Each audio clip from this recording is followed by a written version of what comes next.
এটিএনসিপির মুখ্য সমন্বয়ক নাসির উদ্দিন পাটোয়ারি। ছাত্র আন্দোলন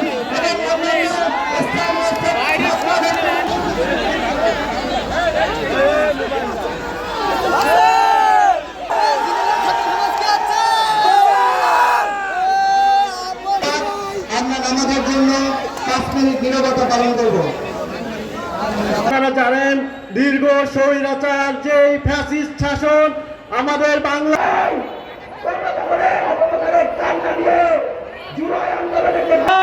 সার্জিস ভাই সহ যারা ঢাকা থেকে আসতেন তারা যদি আমাদের জুলাই আন্দোলনে নারীদের ভূমিকা ছিল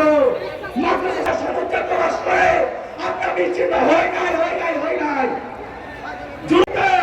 সকলের অংশগ্রহণমূলক আন্দোলনের মাধ্যমে তুমি হাসিনা দিল্লিতে পালিয়ে গেল।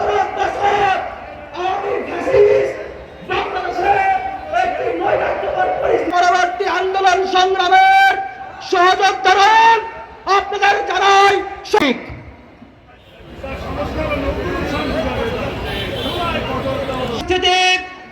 এ পর্যায়ে বক্তব্য নিয়ে আসছেন বৈষম্য বিরোধী ছাত্র একটি বিশাল র্যালি আসছে। আমরা আমাদের এই মঞ্চ থেকে তাদেরকে স্বাগত জানাচ্ছি।